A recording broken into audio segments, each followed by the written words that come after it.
Hey guys, we are going to look at 7.2, multiplying polynomials. We did this in class, but if you missed or if you just need a little extra help, hopefully this video will help you out. In my own previous life, as well as teaching, multiplying has been a lot easier than addition or subtraction. So we're just going to kind of throw ourselves into this today. We have 6 problems, shouldn't take very long. And what I'm going to do is show you 2 different ways to do it. We're going to use distributive property on 3, and we'll use a table on 3 of the problems. And when we're finished, you can decide which one you like best, and you can use that on every single one. I want you to hopefully have these tools to do whichever one that you are comfortable with. So for A, we're going to start off with distributive property. And just like distributive property in the past, we're going to be multiplying into a set of parentheses. Other than now I have 2 things that are outside of the parentheses. So I'm going to distribute in this x into both of these, and then I will distribute the 7 into both of these.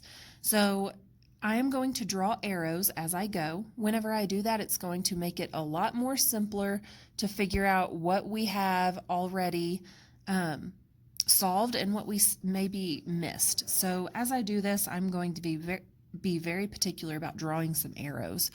So let's do this x first. I am going to multiply this x times x.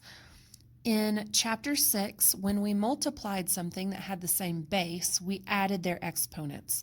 So this is x to the first times x to the first, which gives me x to the second. Then I have x times 5, which is positive 5x. And then I'm going to multiply in the 7. So I have 7 times x, which is 7x.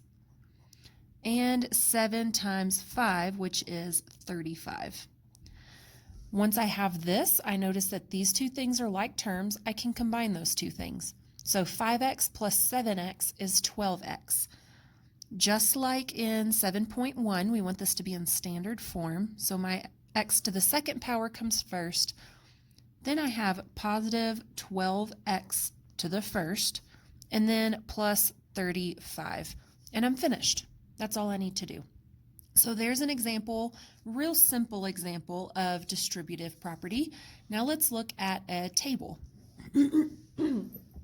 So this is very similar to, we talked about in class, Punnett squares from science, where you have some things on the side and you have some things on the top, and what's in the box is being multiplied with those 2 things. So it doesn't matter where I put x minus 6 on the top or the side, so long as it has its own space. So here is x and then minus 6.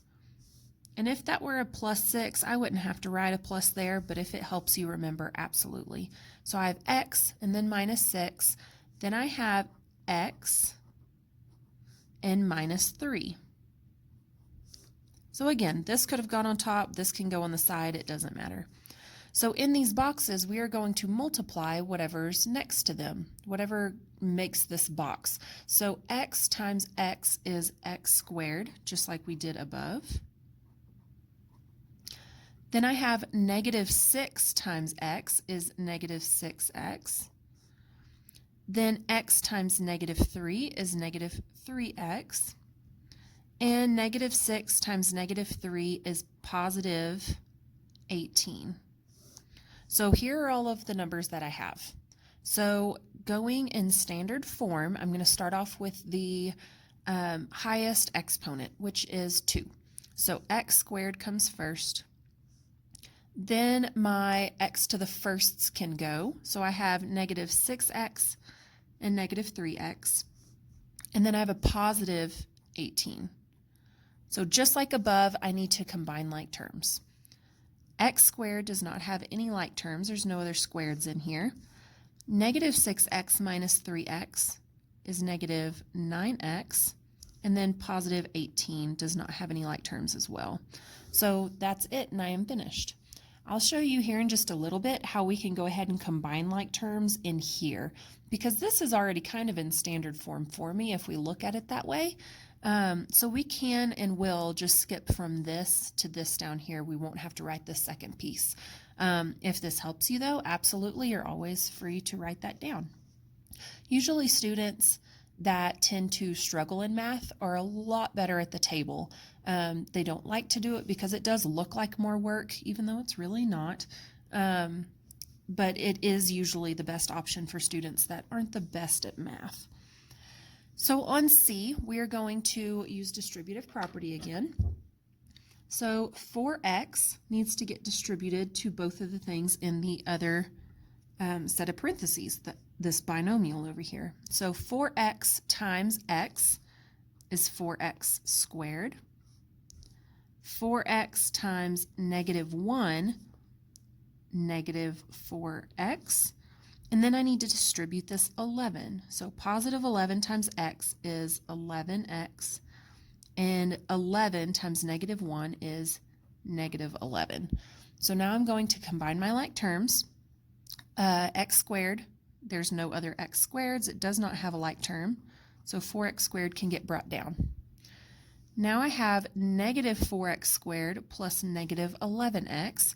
Negative 4 plus negative 11 gives me 7.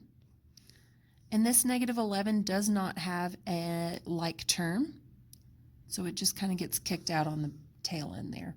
So I have 4x squared plus 7x minus 11, and I'm finished with that one. So for D, I have another table. And just like the previous one, every term is going to get their own box. So here I have 2, here I have negative 3x, here I have 11x, and here I have 8. So in this box is 2 times 11x, which is 22x. In this box is negative 3x times 11x, which is negative 33x. Squared. It's out of the box, but it's fine. In here, I have 2 times 8 is 16. And then over here, I have negative 3x times 8, which is negative 24x. So when I write my pieces in here, we're going to skip this step right here where we wrote everything out, and we're just going to go straight to combining like terms. So within here, my highest exponent is this x squared, so it's going to come first. Negative 33x squared. I have no other like terms like it. If it helps you as you go to remember which ones you've already put down here, you can highlight it, you can put a mark through it, whatever it is that you want to do. So next I have, here's my x squareds, next I have my x to the firsts. So that's 22x to the first and negative 24x to the first. They're usually on a diagonal like this.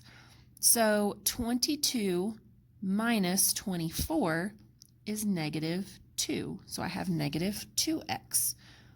So that takes care of these two guys right here. And then I have a positive 16. And I'm finished. That's combining my like terms. So two more that we're going to do are both trinomials and a binomial. So here I have a binomial, it has two terms, times a trinomial. So I just have one extra set of arrows that are going through whenever I do distributive. When I do it as a table, I just have one extra set of boxes so that I can write all three of these along the top and then the two along the side. So let's do distributive property first. And this is where a table might become easier for students, even if they can do distributive property on two binomials. When a trinomial comes into play, it's usually easier for students to do a table. Just make sure you don't miss anything. So on this one, I have x times x squared. Well, if x times x is x squared, x times x squared is x cubed. So x to the third power. Then I have x times 4x, which is 4x squared.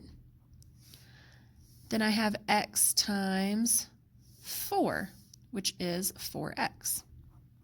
And this one gets a little bit long. Now I need to do my 5. So 5 times x squared is 5x squared. 5 times 4x is 20x. And then 5 times 4 is, whoops, that was 20x. 5 times 4 is 20. See, there gets to be a lot of things. You start missing things. So now I need to combine like terms. This is an x cubed. I don't have any other x cubes in here. So I'm going to carry that one down by itself. Again, if it helps to remember that you already took care of it, you can put a mark through it, you can highlight it, whatever it may be. Then I need to take care of my x to the second power. I have one here, and I have one here. So positive 4x squared plus 5x squared is 9x squared. So now I have taken care of this one and this one. Then is my x to the firsts. 4x plus 20x is 24x. There's those two. And now I just have plus 20 on the end. So now it's already in standard form for me, and that's how I can combine my like terms. All right, last one. I need to put this one on the top just because that's where I put my 3 boxes. If you wanted to make it 3 by 2, you can absolutely do that as well. But I'm just going to write it along the top. I have 6x squared. Next is minus 3x. And then plus 5.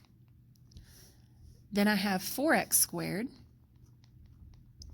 plus 3. And you can write that plus 5, you can write the plus 3, you don't have to write those additions. So long as we know which ones are negative, we can always assume things are positive if there's no sign. So 6x squared times 4x squared, 6 times 4 is 24. Then x squared and x squared makes x to the 4th. So I have 24x to the 4th. And you can do completely random boxes as well. If you want to come down here and do 5 times 3 because it boosts your confidence, you can absolutely do that one first. Then I have negative 3x times 4x squared. So negative 3 times 4 is negative 12. X times x squared is x cubed. And then in this box, 5 times 4x squared is 20x squared. This box, 6x squared times 3 is 18x squared. Negative 3x times 3 is negative 9x. So there's all of our boxes filled in. Now we just need to combine like terms. So we're going to start with our highest exponent, which I see is an x to the 4th. This is my highest one. So 24x to the 4th, there's no other x to the 4ths, so it gets written down. And again, if you want to cross through it with your pen, pencil, highlight it, whatever it may be, to let us know that we already took care of it. Then I have an x to the 3rd. So negative 12x to the 3rd, I don't have any other thirds in here. Minus 12x to the 3rd. And now that one's taken care of. Now x to the seconds, I have one here and I have one here. So 20x to the second and 18x to the second make 38x to the second.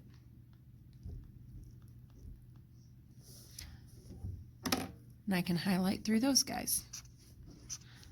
Next I have my x to the first, negative 9x to the first. There's only one of those. And then there's only one constant, so plus 15. And I am finished with that one. It is a long one.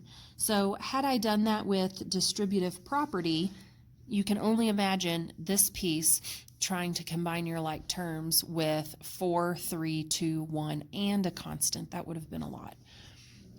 So I hope that this helps you out. If you have any additional questions, please reach out to me, whether it's through email, Google Classroom, or if you send something to me on a Remind. Love to hear from you. Thanks. Bye.